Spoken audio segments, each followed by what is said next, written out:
Well, welcome everybody to a special edition of the Selby is Godcast. But we have just completed, Zach, the Stephen Vogt introductory press conference, and we are ready to react with our instant analysis and basically declare whether or not he is a success or a failure based on the hour of interaction we had this afternoon. So what are you thinking? So I was trying to think, coming into this, I thought the odds in Vegas for him winning the press conference would have been like minus 20,000. Wait, hold on. I'm bad with... Put this in terms where I can understand. So to win $100, okay, you would have to wager $20,000 that he will win the press conference. That seems like it's pretty likely then that he's going to win it. Yeah. And I think most, what would you say? How many coaches or managers win the press conference? I would probably 95%? most of them. Yeah, it's a pretty bad situation if you don't. So I think he won it, right? And we thought with his personality, you heard all the glowing remarks from everyone who ever played with him, everyone who ever coached him, the front office. It was just a safe bet, right? Yeah, I think so. The reasons he'd win the press conference are the reasons the Guardians think he's going to be a good manager. His ability to communicate, to connect with people, all of that. And I think that held true. Yeah, without a shadow of a doubt. I think he killed it today. I felt like watching the interactions he was having with the media, the interactions he was having with Chris and Cherney up on stage. I felt like the things that drew him to them were fully on display today. That I could see why that connection happened. There were even some similarities in the interactions that reminded me of just the dynamic that Tito had with them. It's so easy to fall into that. I'm trying not to, but there are similarities in the personality. This was an 11-year marriage that ended very well. So why wouldn't that naturally just happen? But I think they found someone who is self-deprecating, who is... Yes. There's just this... I mean, Chris Jimenez said it's it is an it factor. And I think that gets tossed around too much, but there's just a magnet. There's something about the personality that person walks in the room, they can talk to anybody in the room, everyone in the room wants to gravitate toward them. Sure. And I think he has that. Does that make him a successful manager? I don't know. Does that mean he'll make the right decision on whether to pinch hit for Giles Craw in the 9th inning of a close game in August? I have no idea. But people didn't feel that about Tito. And Tito was one of the best managers in the sport. They didn't feel like he always got that element right. And so the difference is Tito walked into a Philly situation where they had no talent. And I think we said this, but his core principles and philosophies and his ability to connect with people is what got him the job in Boston. It's what made him successful once he had talent to oversee. Sure. So I think the 2024 Guardians will be more talented than the 1997 Phillies, but who knows? We don't know how this is going to play out. No. So all we can do is say he seems to check the boxes of the things that are tangible right now, and the rest is just incomplete. Yeah, I mean, you have to bet on people. This is what we said on the previous show when he was named the manager. You're betting on an individual and the elements, the components, the ingredients, as I told you before we hit record here. You're betting on those things. The rest of it, I don't know. You can bring great ingredients into a dish. Doesn't mean they're all going to come together and all the tastes are going to be exquisite. Oh, my God. Do I know something about that? I couldn't even make chicken noodle soup last week. Why? I don't know. I followed the recipe. And then, I finished my bowl of soup, and it was just all spices. I had a spoonful full of seasoning. Wait, was it did you have to make it from scratch? No, I mean, I used broth from the container, but there were spices in it, and How did you mess that up? I'm really bad. Well, welcome to the cooking show. I'm TJ, that's Zach. As you demonstrated, just because you have the right stuff doesn't mean it's all going to come together positively. It was terrible. My wife's a saint. Did you win the pre-meal press conference in the way that I feel like Stephen Vogt did? I always say every offseason, I'll cook every Sunday night. And then I'm never coming over to your house. It's a train wreck. Thank you for reminding me why I'll never, ever come over for Sunday dinner. I made bacon last year on Christmas, and it was the color of your jacket. that doesn't. I mean, I like it crispy, but I do that too, doesn't but seem this was okay. yeah. Okay, well, tell me a few things that really stuck out, other than just seeing someone that did look like they had an ability to command a room. And I think that, like, I don't want to lose sight of it. That's an important thing with the manager. You've got to be able to command respect, communicate well, get people to laugh when you want them to laugh, get people to feel emotions when you want them to feel emotions, or in the case of a Vogt up on the podium today, even when you don't want to convey the emotions, they're there. You want to connect with people and make them feel something, make you feel like you're their biggest cheerleader. All the things that a manager needs to do. And I felt like he did those things today. But were there any other just elements of today that you felt like, yeah, I can see why he's standing up here today compared to anybody else that would have went through this process? I have 3 themes, I guess. Maybe a 4th. So I want to get your take on each of them. Okay. Number 1, I think part of what makes someone like him successful is the mindset he's operated within his entire career. This is not a dude who got scholarship offers to go play at Cal State Fullerton and Vanderbilt and Right. was a first-round pick, and it was never easy for him. Never came easy to him. And so he talked about how his rookie year he was thinking about coaching roles and wanting to learn more about why decisions are made. And I think operating with that mindset sets you up so well. And yes, I don't want to sugarcoat it. Like, the guy has never managed. He has 1 year of major league coaching experience. Like, that can't be glossed over. But at the same time, I think it's a little different than saying, well, Travis Hafner got to the end of his career and he was great for a decade and he's just going to go into coaching now. Sure. Right. You're talking about someone that has had this That's in mind. actually a terrible example. Travis Hafner his high was. school class was 8 people. He was not like a Wasn't he actually a hyped coach? prospect. Didn't he coach like some local college for He's 5 minutes? yeah, and he also I think he coaches like his kids.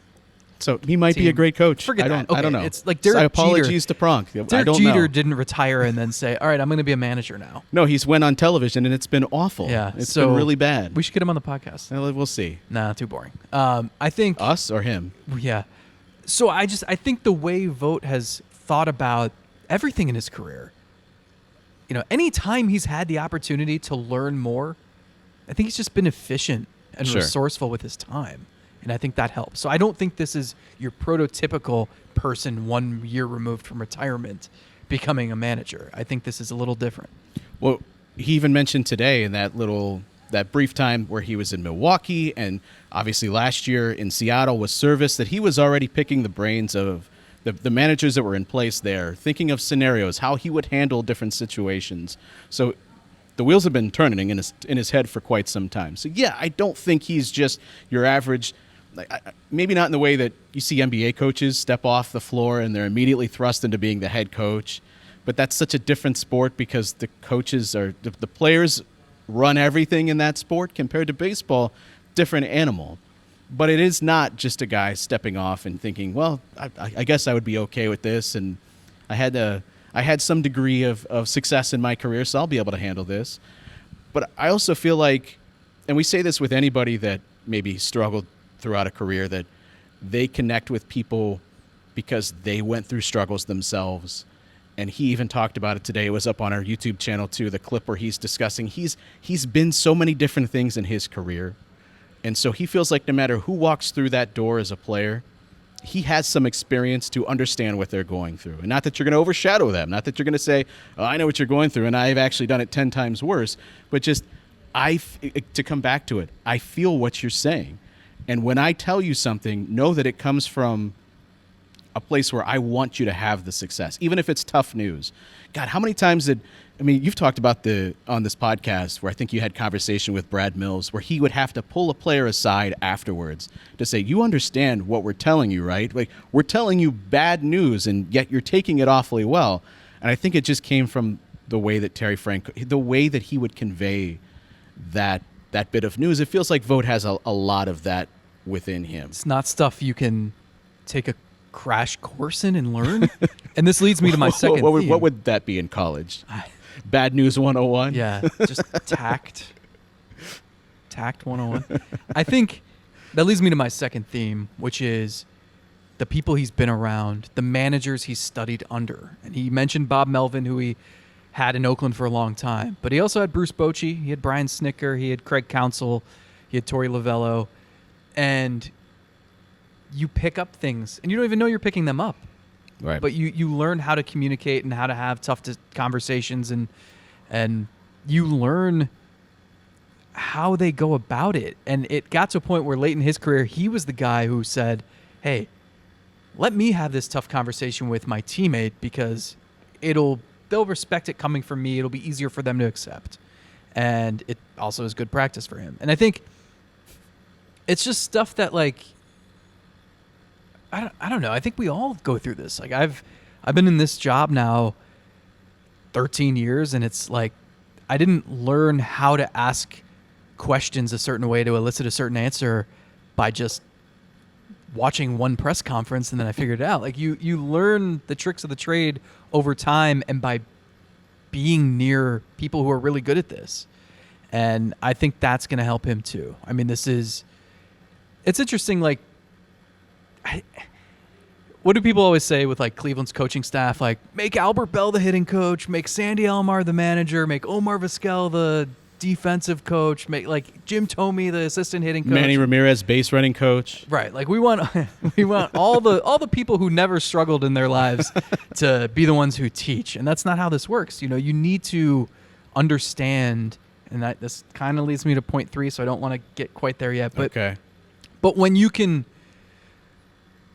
the people he studied under, you know, Bob Melvin, that's actually, like, the perfect example too, because, like, in Oakland, I mean, think about how many different teammates Stephen Vogt probably had. Like, he spent a lot of time in Oakland where they're constantly churning the roster. He was in Tampa. He was in Milwaukee. These are not big markets where they're paying veterans to be on their team for 7 years. Lots of guys with chips on their shoulders. I just think he had such an opportunity to learn from so many different people and coaches and teammates and front office people that, again, everything we say comes with the caveat that he's never done it. But he's as prepared as someone 39 years old, 1 year removed from playing can be. Yeah, I'll keep coming back to it. It feels like it's that ingredients topic. Everything's there. He has got the skills and the different elements that you look for.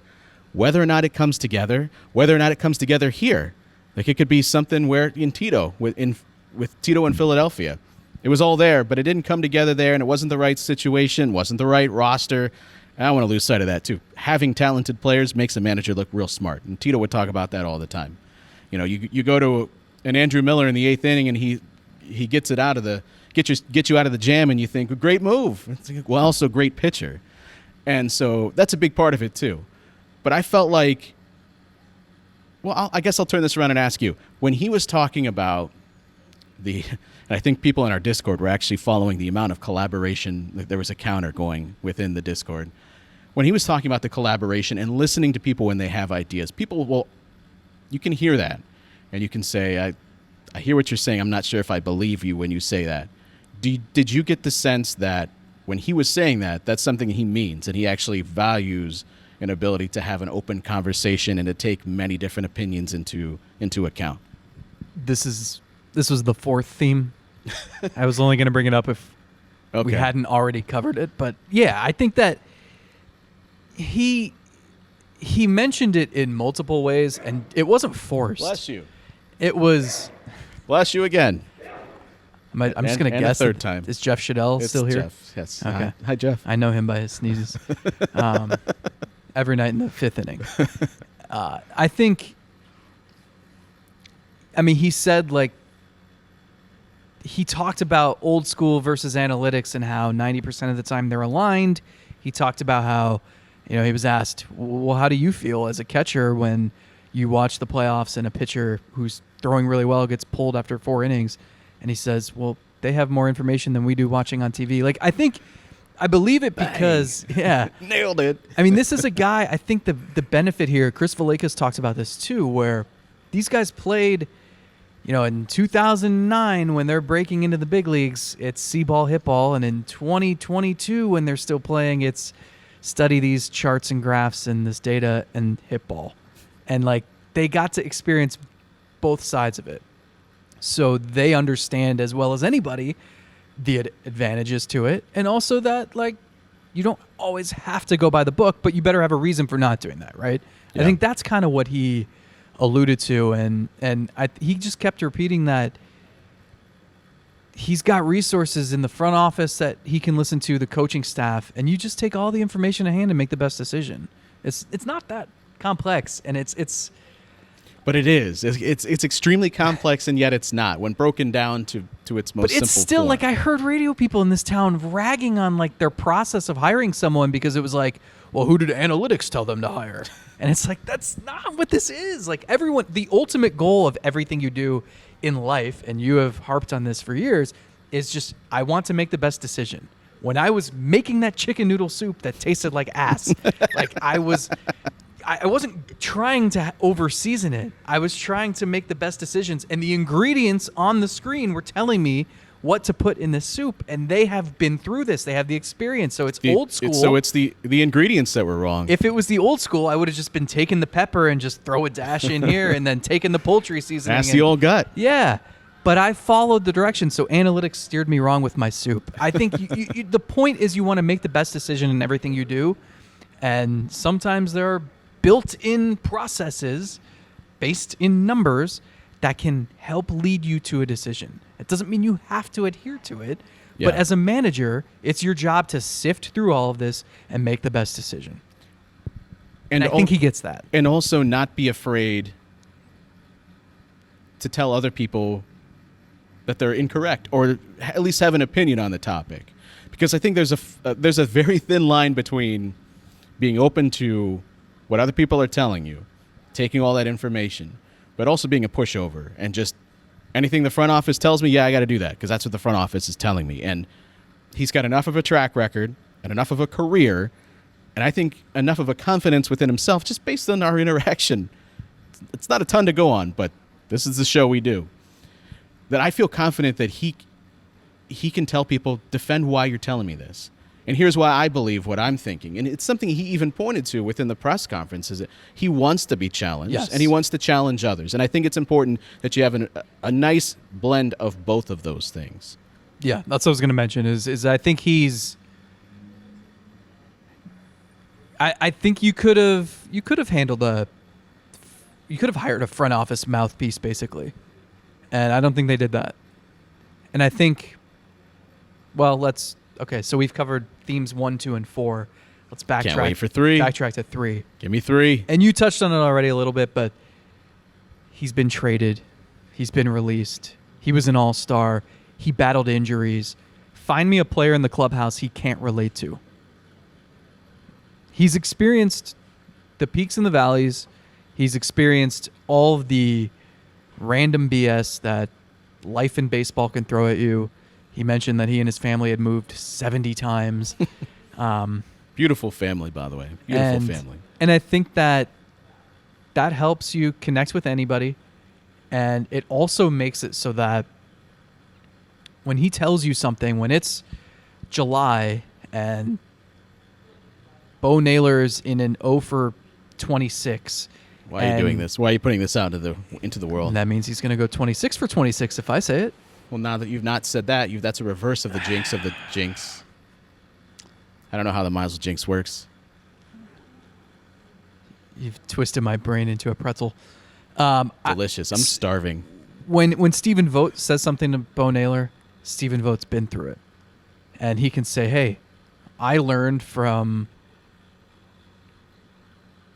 all of it, like every single manager in the league is a catcher. So I was trying to think which of his managers were catchers, and most of them were too. And he can say, Bruce Bochy always ingrained it in my head, don't let that offer carry over to your defense. Like he can impart wisdom that he's not just saying it because he's the manager and he's got to say something. He's been through it. So theme 3 is, I think a benefit to him being such a recent player is not only can he connect with every single player and every single ice cube in this fountain machine that you're hearing right now, not only can he connect with every player, but he knows how to relate. How should he say that message? Because he played against some of these guys. Yeah. He's been a player so recently, it's like he's not going to be sound like a dinosaur saying something antiquated.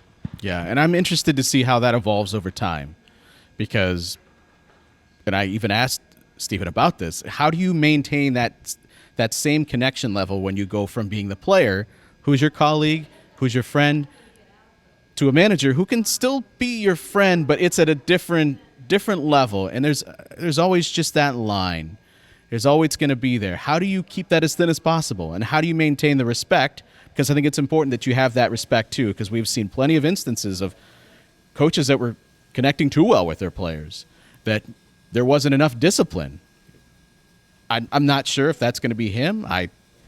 If I had to guess now, I don't think that's going to be an issue, but we don't know until you're put in this situation. He's going to have to know. figure that out as yes, he goes. Yeah, absolutely. But I think I have some confidence that he can navigate that storm that every manager has to go through. And given what this the process that they joked about, that they went through, I'm not saying that I trust them implicitly, but I am saying I think they've earned the benefit of the doubt given what they've gone through over the past decade, that they know enough of what they're looking for and what works within the confines of the front office and the organization structure the way it is right now. I mean, we've said it. It's like, it's hard to, I mean, there are exceptions to this rule because for every Vogt or Francona or Stefanski, people, have they come around on Stefanski yet? No, still too early. I saw someone asking if he's closer to being fired or coach of the year today. I don't think we've gotten out of that. Only in Cleveland. It's the only way we can look at it. Is he the best or the worst? I need to know right now. 216. I think there are instances when like a hire is made and it's just everyone's scratching their head. And it's like if they would have hired Bobby Valentine in 2009 when he was like, I don't even know if I want this job, and I don't even know who these people are interviewing me.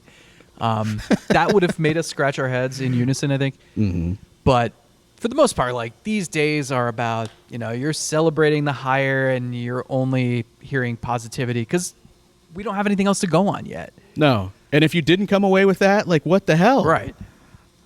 But I do think he seems like he's got the right mindset, the right disposition.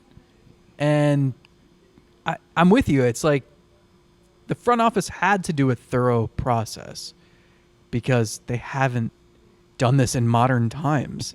Like the last time they had to really go through a full casting to hire a new manager, like they had, it was 14 years ago. I'm trying to think of where I was in life in 2009. I was a nerdy Ohio State student trying to cover Beanie Wells. So it's been a while. Like they had to really figure this out from scratch, and I think that's beneficial because you have this idea of maybe what works. I mean, they've been mostly successful over the last decade plus. They also could look at this as like, what do we need to take that next step? Mm-hmm. And you go through this process and you interview a ton of people. A ton. And you would, I guess the point is that if you, all the work they did and the groundwork they had to lay to get to this decision, if you did all of that and then came up with the wrong guy, like that's what the hell? What were you doing? Yeah, that would really point to some concerns about the process. But as we talked about, there's benefit in casting that wide net, and I think Trini had alluded to 50 different names maybe they started with, and you had reported 40 to 45, so maybe it was even bigger than what you had found out. Well, it was 45 to 48, but I didn't realize it was they narrowed it to 45. They narrowed it, so they started with a much bigger list. But it was beneficial because, as we talked about on the show, you talk to people you never would before. This is a chance. It should be a rare chance, you hope, as an organization. You shouldn't have many of these chances to talk to pretty much anybody you want. Anybody that's not a manager, in some cases, guys that are actually managers still. And it enables you to have conversations with people you never would have connected with otherwise. And that led them to Craig Albernaz, who it turns out is actually a really good friend, has gone back. Their families are friends, and so there's a good relationship already there between Albernaz and Vogt. But that's a guy that, who knows, maybe they never have that connection if not casting that wide net. And there's benefit of doing that. Not only do you learn different bits about different organizations, maybe how they do it. You put your own process to the test when you hear how other organizations do it, but then you form those connections. And now, in this case, they hire Albernaz to be a new role basically on this team. They didn't have something like this before because, as they have talked about, the role of bench coach is much bigger than it was even 5 years ago. So he's coming in here to kind of help out in that regard, and you're making Vogt comfortable in a group that a lot of these coaches are staying. And so you want him to have that sounding board of someone that he trusts. I think that's extremely important that they found somebody like that, because I don't want to break up the rest of what I think is a really good coaching staff. I don't want Carl Willis to go somewhere else because, well, we need to make sure that Stephen Vogt is comfortable. I think Carl Willis is great in the role that he is, and I want to find a way to make it all work. And hopefully maybe that hire and maybe some other hires that they're going to make in the coming weeks will help in that regard. Yeah, it'll be interesting. I mean, the staff was largely the same. I think four people will be out. Tito. Are we going to call him Steven? Tito was such an easy nickname for so long. It's like, it feels weird to say Steven. Steph? Mr. Vogt. Coach Vogt. What did Hugh Jackson said? Coach Francola? Francola. Yeah, I really like that. Vogt. So no Sarba, no Rigo Beltran. Mike Barnett he's like tied to the hip of Tito anyway. Tied to they're tied by the replaced hips. Yeah, I was gonna say the hip's probably not a good place to be tied. So they still need a third base coach. That could be JT McGuire. They need an infield coach, and then they'll decide who fits in to be their third base coach. They need a bullpen coach. That's usually an internal hire. And then maybe a bench coach, DeMarlo Hale, weighing what he wants to do. It's odd. It's odd to see like some of Tito's top lieutenants stick around. Yes. But others not. So I'm curious to see how this all works out. And I'm sure, over time there's always turnover, and Vogt gets comfortable and then finds some guys he wants to bring in over the years. Sure.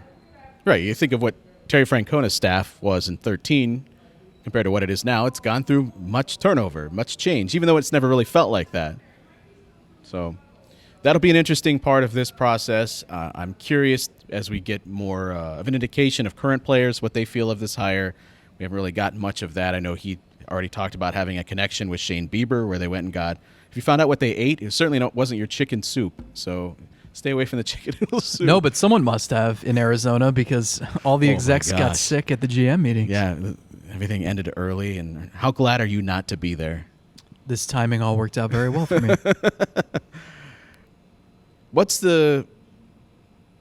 If somebody asks you, Zach, what happened at that press conference today? What's the biggest takeaway for you? What are you going to tell them? Because inevitably, Thanksgiving's coming up. Family, they know that you cover this team. You're going to get this question. So think about it now. Tell me, what is your big takeaway? I usually just go in the corner and shovel cranberry sauce into my face and avoid everybody. No. I think it went as expected, because the big thing everyone talked about with this guy leading up to and then after he was hired was, we like all those videos resurfaced of him singing Disney songs, him doing his Matt Foley impersonation, him being a referee. Like it was the personality, right? And if you looked at interviews with him, he seemed genuine, down to earth. There's a charm there. He just seems like a guy, right? Like a regular guy who I think he's going to have an easy time getting guys to buy in. I think they're going to be excited about playing for him, because I think the thing that made Terry Francona so successful is those players knew he cared for them. Exactly. And that was my takeaway, is this guy has that same sort of resolve where I just think he's going to get them. They're going to know he's on their side really quick. And I don't know where that takes him, but I think he kind of, that's what I took away from today is that part of this transition won't be hard. And I think that's key, because there's a lot of this that will be. The thing that we don't know yet, that one of the areas that Terry Francona excelled at was being a chaos coordinator. When things were hitting the fan, he knew the right thing to say to lighten the mood, or take it the other way, make it a more silly. He knew typically what button to push when things are going wrong. And it happened a lot in his time in Cleveland, where there was just a ton of chaos. We alluded to it that in his time as 1 year of being a bullpen coach, you see a little bit of it up close. What happens when a starter exits early and you got to get guys ready, you got to get guys in the right mindset, and you're navigating a game plan on the fly. I don't know how he's going to react to that. You don't know how he's going to react to that. The team has no idea how he's going to react to that. It's not really something, I mean, you can try to simulate that kind of stuff, but how? Until he goes through that sort of thing, you know, everybody can be pulling in the same direction, but what happens when you have to have a bad conversation with somebody? What happens when somebody does something to anger other people in the team? How do you put out fires within a clubhouse? Because it happens even once we just never find out about. It's inevitable. 26 dudes in the same clubhouse, and I mean more over the course of the year. Of course there are going to be times where not everybody's seeing eye to eye or are going to be pissed off. How do you handle those situations? I'll just keep saying it. It feels like he has the right ingredients to do it. Now we're going to find out if that bet was right. And how poetic that journey begins in Oakland. Oh, my gosh. Where those fans and those possums cheered for him for years and years. And I would imagine on opening day, like, he'll get a louder ovation than anybody. Maybe. Yeah. God, can you... I know he talked about it, but just imagine the emotions that when he looked at that schedule and saw that. This is the first time I've ever actually looked forward to an Oakland trip. I have gone out of my way to skip that trip more times than I'd like to admit. But that should be quite a scene. So is this show. Thank you for being here with us. This was just a quick little reaction to the press conference, which, as we've told you leading up to this, if we didn't come away feeling some level of confidence and not enthusiasm, but just feeling like they got it right after the press conference and something went terribly wrong. You should never come away feeling uneasy. It should have helped win you over. But he had the personality, I think, to do that. And I just throughout that press conference, I could just see how easy it would have been to fall in love with him as a candidate. Well, and I also think it's important to note that, like, it's not like he got up there and did all his impersonations and it was just knock-knock jokes. Like, you could tell, like, there's... that stuff is part of him, but that's not just what he's like. I think there's a lot of legitimate. Like, I think this guy really cares and wants to be really good. Good balance between Antonetti and Chernoff and him too, and being able to fit right in with the friendly ribbing. You know, Antonetti and Chernoff love that, and they would always have that dynamic with Terry Francona, just always kind of making fun of each other in the most friendly of ways. And you even sense that with how he made fun of their interview process. Could you imagine? I'm so glad I remember this before the end. How many times did his phone ring, like the Zoom notification, and he just go, again? He said they spent 22 or 23 hours on the phone or on Zoom. What else could I say? What else could I do to win you over? And I just can't even imagine the reaction of Antonetti and Chernoff when they go to tell him he got the job, and he said it happened, he got a Zoom notification, and he's out there shoveling crap. And like he pops that up. You see that in the background. I'm getting ready to tell this man that he's our new manager. What are you thinking when you see that? You know, because I wrote the other day that he stopped shoveling manure to answer their call, and I'm thinking, like, what are you doing? And then the way he explained it today makes so much sense. That whenever you have peak anxiety, I always have this debate in my mind: would I rather be waiting on a call for good or bad news, or be trying to avoid someone I don't want to hear from? What do you think is worse? I think the waiting. Yeah. It's always the waiting. That's the worst for me. So, yeah, I can imagine, because they said that they had told him on Thursday, we're going to make our choice tomorrow. God, that's awful. That's like someone would tell you in the morning, hey, when you get home, I want to sit down and talk to you about what, and it's like, no, just tell we're me going to do that now. right now. We're going to sit down right now because I can't, let's rip the Band-Aid off right now. So then what he explained today made total sense to me, because as he said, his wife was like, well, why don't you go do work on their, I don't know, farm, yard? He was shoveling horse manure. What did he say, 2,800 scoops or something? And it's genius. If you have that anxiety where you are waiting for a phone call and you like don't know when it's going to happen, or maybe you do, but you don't know what the news is going to be, do mindless, tedious work that you have been putting off. You can get so much done. Yes. Like, oh my God. How many times you got the house clean waiting on a phone call? Yes. Or just, so next time I have like a serious thing going on in my life where I'm dreading a call, and that's when I'm gonna tell my wife, that's when I will clean my side of the closet. Waiting for that next Selby is Godcast episode, we're going to have that closet super clean, bathroom pristine, everything's just going to be shiny. Well, it was a lot of fun. I'm glad we got to sit down and do this. Hopefully you enjoyed it as well. We'll be back next week.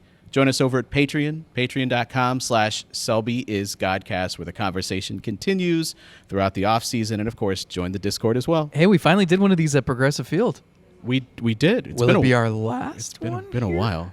Why would it be our last one here? I don't know. We always talk about doing a big live event. Yeah. I mean, even getting this done, it felt like a little bit of coordination, and this is nothing. So I don't know. We'll see. At least we have upgraded from the storage closet to out here, where we'll probably never be welcome back, given the amount of dirty looks we've gotten that we're still sitting here. That's okay. Have a good night, everybody. We'll see you. Bye.